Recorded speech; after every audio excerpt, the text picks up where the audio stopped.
I've been outside getting money, I'm on my thug again. Tryna stack a little dub, tryna catch a win. And next time I drop a coupe, it's gonna be a twin turbo. Always been a G, but I ain't never been a herb though.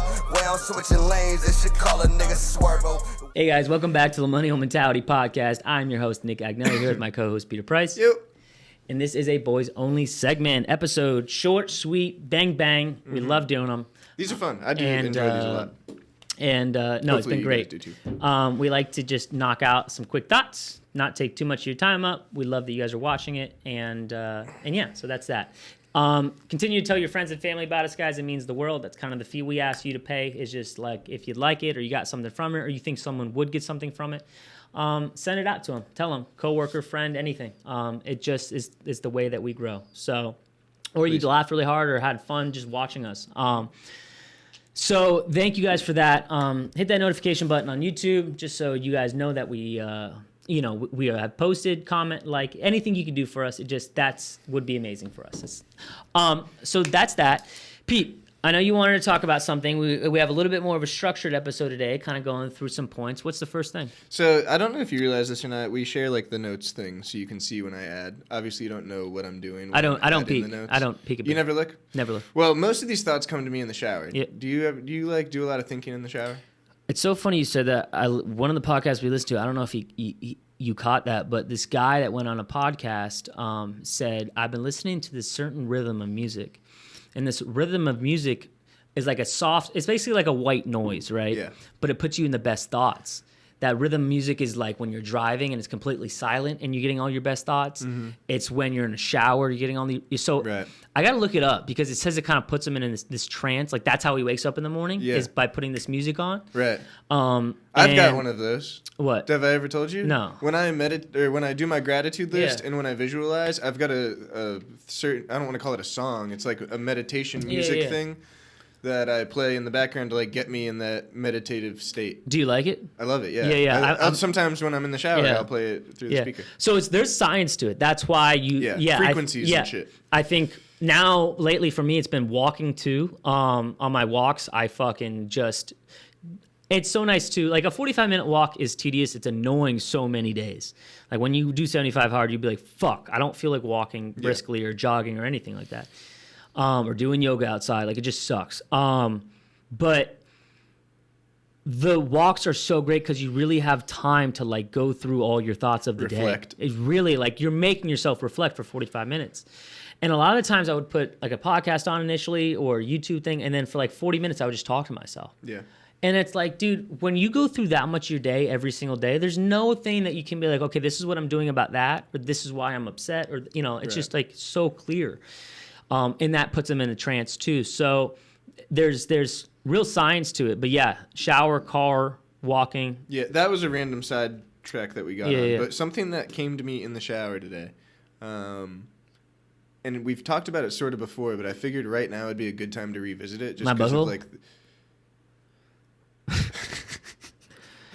No, we've talked about it before. It was a good guess. Okay. Sorry. That's not what I was thinking about while I was in the shower. I wasn't hoping that you were thinking about that. But maybe it was the track that we're on right now, and that sounded. The state that we're both in, I feel like we're living our best life. Correct. And like that's sort of a term that has gotten taken out of context, or like isn't necessarily always used in the way that we're talking about it right now. A lot of the times it's like clubbing or partying or saying fuck it. Almost like YOLO too, YOLO. You only live once. You live your best life, bitch. Sure. Yeah. And the way that I see that is like fucking make the right choices and do the right thing, so that the life that you're living is what you want it to be. But that sort of has changed over the years, right? And I don't know, I kind of wanted to hear your take on that because I think last time we spoke about this, you said YOLO is like a stupid phrase, right? I fucking hate it. But do you see what I'm saying? How like you're YOLOing sort of right now. Yeah, but society's interpretation of live your best life or YOLO is like society's kind of fucked. Drink at that party, YOLO. And not everyone that says YOLO uses that voice. But what I'm getting at is 99% of the time, and I think social media is absolutely gas to this too. Live your best life is like go to that bar, do that thing, spend that money like when you're trying to save, or just live your best life. Yeah, fuck it. Really live your best life is live your truth to your fullest potential. To your fullest potential, and that's how I would interpret it. But since society interprets it in a different way, I don't fuck with it. And it's like, because when you put those terms together, it's like the best excuse. Like, eat that burger, bro. You're never gonna be back to this place again. Or like, dude, you're gonna miss my birthday party for a 45-minute walk, dude. YOLO, bro. Like, you're never gonna be able to do this again in your life. Mm-hmm. That's the interpretation of it. Or I'm gonna go do that thing so I could post about it on social media, not because I actually fucking care about it. Yeah.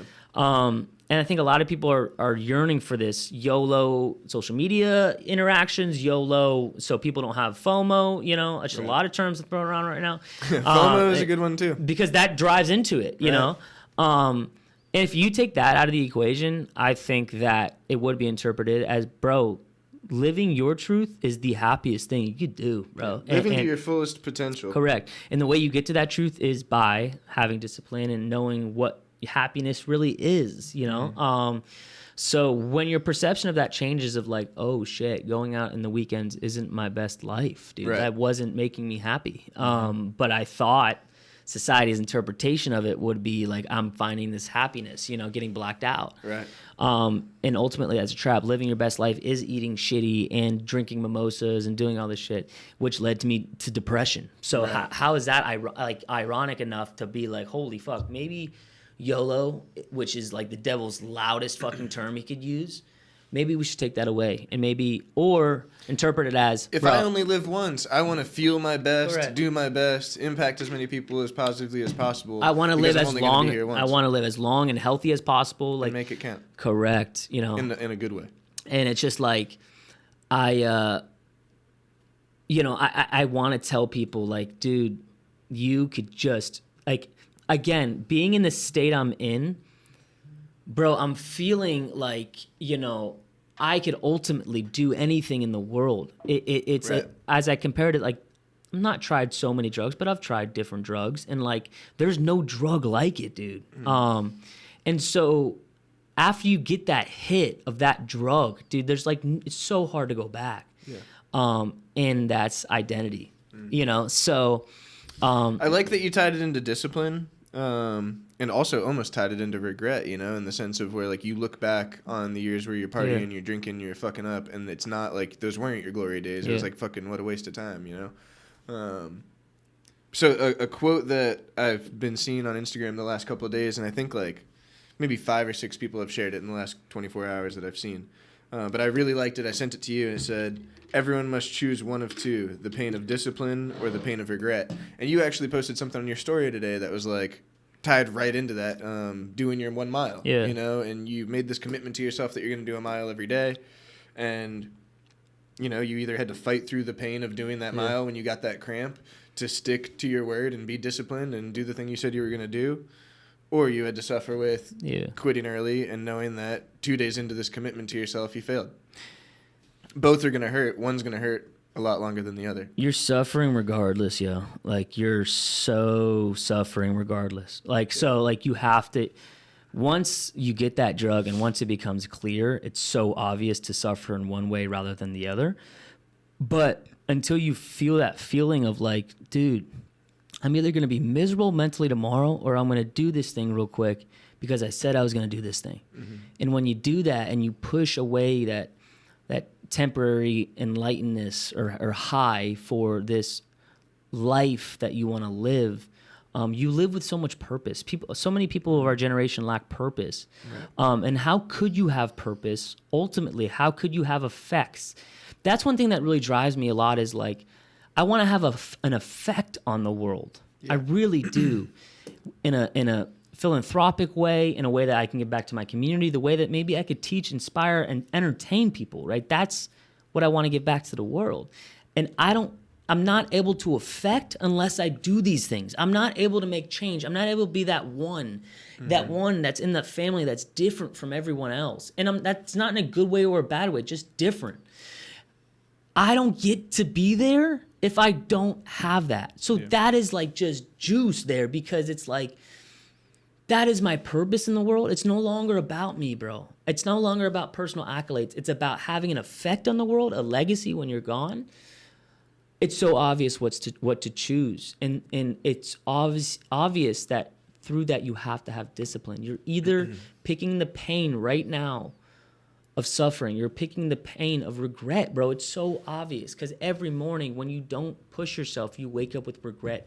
People want to talk about chronic anxiety. Right. And I do want to touch on this too. I know anxiety is a thing. I throw it around a lot as something you could easily get over. I know some people have clinical anxiety. I don't have that, so I don't know what that's like. And I also don't think that's necessarily what we're talking about in these circumstances. Yeah, correct. I think the anxiety I'm talking about is the cliche, oh my God, I have anxiety, or bro, I have so much anxiety. Yeah, it's just a term everyone throws out today. But I think it's also, that is a form of anxiety. I don't think people are throwing it out because they don't actually experience it. I think they are experiencing it. It's just not the same as that clinical anxiety that some people have. But I think a lot of people are experiencing that today. Get to the point you're going to make because you're going to say it better than I'm going to. Well, in the book I just read, or 2 books ago, it literally says that like 60% of the people or patients in a hospital have medically or mentally induced sicknesses. Yeah. So it's like, I think a cold's coming on. I'm going to start shivering. And then you tell yourself a cold, or like COVID, which was, everyone was freaking out. There's so much fear in the world. Right. A lot of people got sick just because of that, because 2 weeks they're like, I haven't had my taste right. Okay, I'm sick. Your body starts saying, oh my God, is mine believing this every day? I guess we are sick, you know? So no, I understand that some people get diagnosed with this anxiety, but the anxiety that we're talking about, which is waking up every day with regret. Right, that's what it comes from. That's it's not what it doing comes the from. things that you said you were going to do the day before and doing that habitually. 100%. You wake up feeling shitty. Why? And it's because you're not doing yourself your own due diligence that you said you were going to do every day. The Sunday scaries is a thing because by Sunday night, you've realized that you didn't do 10% of the shit that you wanted to do for that week. And if you're not planning your weeks out, fucking start planning them out. Yeah.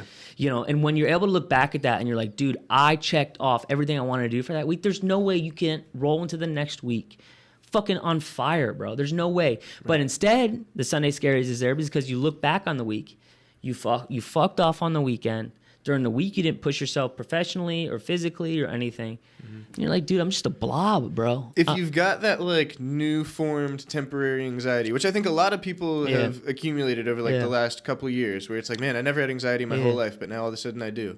If you really think about what's causing you to feel that way, it's most likely that you're falling short of a goal that you have or some potential that you know you have that you're falling short on.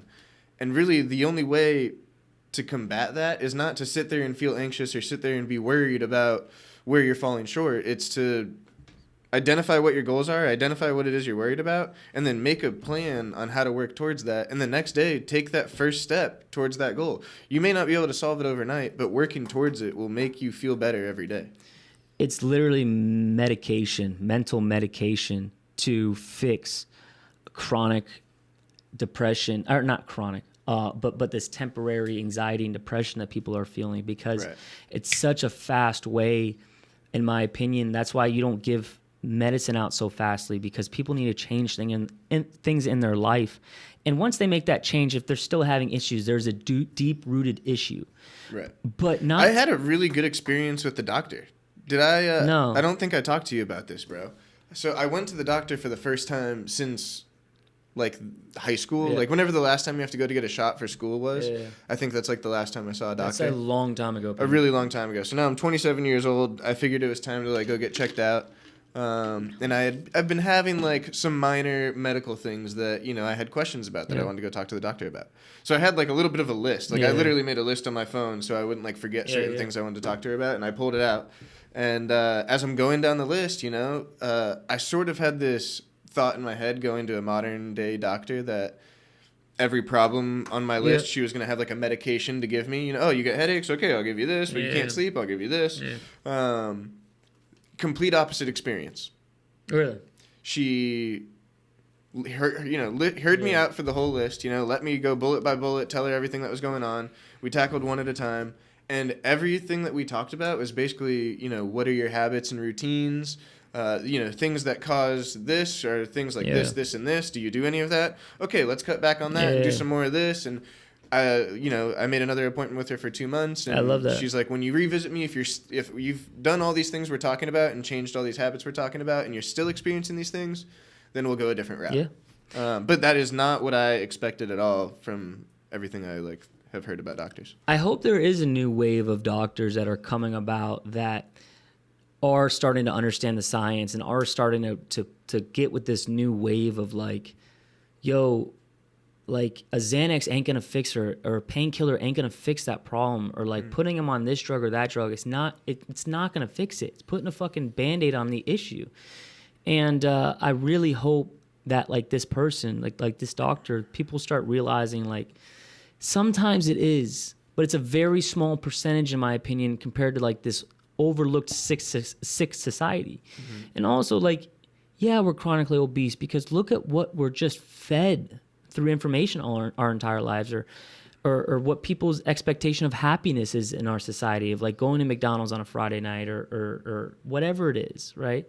What if the expectation of society is like, instead of getting pizza on a Friday night, you went and fucking ate real solid food to get you to like prime yourself for the next day? But no, socially, the thing would be to like go out and get fucked up drinking and come home and order a late night pizza, and just like that is like the live your best life, to tie it back in. Sure. You know, so it's but if just, you're not happy living that life, is it really your best life? dude, like Your best life too. ultimately, if you have some type of form of something that's coming up from within, like anxiety or depression, that is your soul saying, bro, I'm toast. Yeah. That's your boss voice being knocked out so much from the bitch voice that he's down finally. He's down for the count. Right? He's teetering on like whether it will ever come back or not. And some people have killed their boss voice. If you look at people who are like overweight, unsuccessful, not happy, depressed, everything when they're in their latter years, gave in. They fully gave in to this is who I am, the world happens to me. It's the easiest thing to do. And it's the easiest thing to do, and that number is climbing daily. Not everyone, a lot of people are starting to really believe that the world is this bad and that they can't do anything, and that, dude, it's a large percentage of our society. Yeah. And that's scary to me, bro. And so if we start just within, if you want it, and that's why I say, if you want to change the world, just change your fucking self. Yeah. And as a society, if we rose that temperature of like what our expectations were, people would start to be healthier, happier, live more, push more professionally. But like, it's acceptable to be subpar in your expectations of life. That's an easy thing to do. Because doing nothing, you could do perfectly. Right. You know, so start to set expectations, and yeah, you might fail. Yeah, you might get people to criticize you. But you're living your life, bro. This is your book, man. Write that motherfucker. And you've been stuck on the same chapter for the last 3 years. Change the chapter, dude. And the only way you could change that is from within, and the decisions you make on the daily. Take action. Take action, dude. Yeah. That's good. Well, guys. Oh, We got one more thing coming up. What we got coming up? Pete? We're like 2 weeks out from your bachelor party. And I wonder if when this comes out, ipso facto, the bachelor party already happened. Yeah, Could it's be. possible. It's true. But I'm stoked. Are you stoked? Pretty fucking pumped. We're going to New Orleans for those who don't know. God bless me young heart. I'll give an update after. I haven't drank in 3 months and I lost 40 pounds. So my expectations with how I'm going to handle alcohol is way reduced. We're not going to revisit the ABC party from high school. We got to tell that story one time. But yes, I guys, I'm praying. I'm really praying, like, for my safety. It's my goal that whole week just to drink beer. Okay, I was gonna ask you, what's your game plan? And so obviously everyone's gonna be trying to probably get you fucked up. Well, with beer, dude, I like beer. I like light beer. I'm not in like a craft beer guy, but I always like a liked Bud it. Light? But yeah, I'm Cougar water. Love it. Okay. But you know, when you're big or have body weight image, or you don't want to be bloated because your clothes are already tight enough, beer is like a no-go. Like, you know, I want either a shot or a mixed drink or something light that will get me the most fucked up. That's why my drunks are usually chilling, blacked out. Yeah. Because like shots are like no calories and they go down fast. You're like, cool, boom, dead. Not literally. But one time. So that's my strategy going into, dude. I'm just so excited to. Now, you know, as I put it in our group text, you know, I've worked hard, like that mentality of so many people, in my opinion, don't live up to. But now I worked so hard. Yeah. Now I get to play, hopefully not in the same comparison as hard, but you know, I get to play now.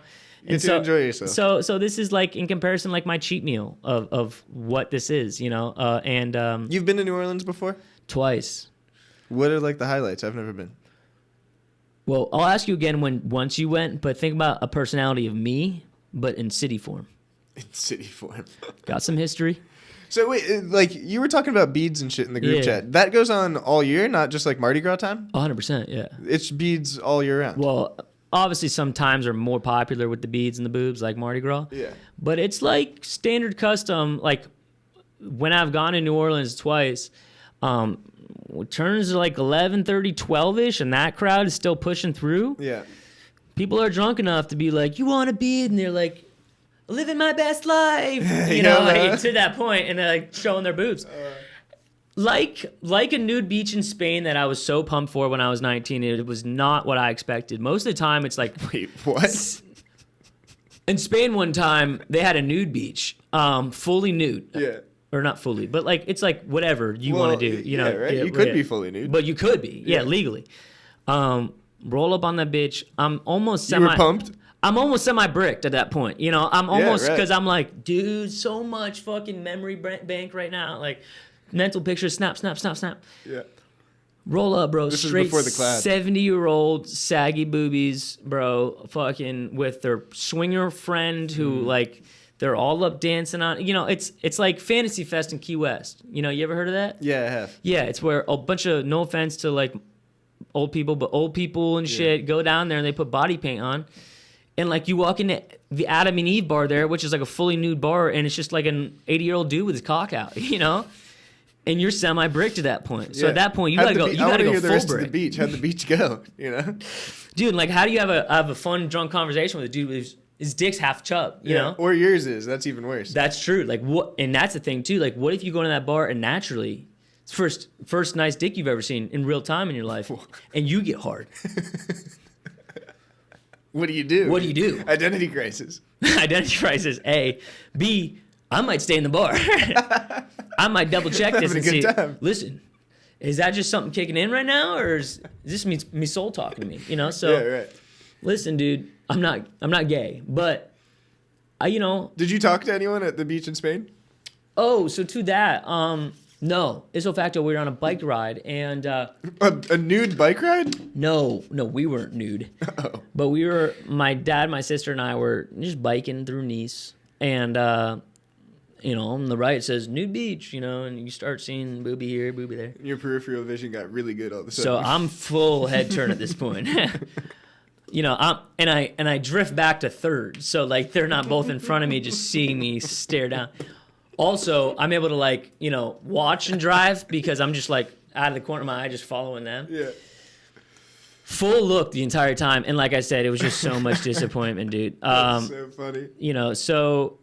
I don't even know what the original question was. We were talking about your bachelor party. Oh, yeah. So to that, it's like going from a good strip club to a bad strip club. You know, like there's a difference, you know. And to that point, not bringing that up. But no, I think in my bachelor party, it will be typical. We'll go to a strip club. I'm not going to try to live there that weekend. Yeah. I do want to, like, just for shits and gigs, do the bachelor party thing to do. I'm sure it'll happen. Yeah, but no, I'm pumped, man. I'm pumped for you guys to see the culture. New Orleans is just it's a different town, dude, and it's not like trendy. It's been there forever, and so yeah, you know, and the crowd there just wants to fucking party. Yeah.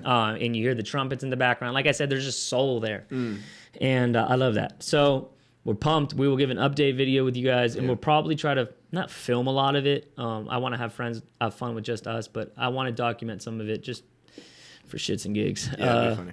So thank you guys for watching, listening, viewing, subscribing. Tell your friends and family about us, guys. That's just our ask from you, and we will see you guys next week on The Tripod. Peace. But I've been outside getting money, I'm almost up again. Tryna stack a little dub, tryna catch a win. And next time I drop a coupe, it's gonna be a twin turbo. Always been a G, but I ain't never been a herb though. Way I'm switching lanes, they should call a nigga Swervo.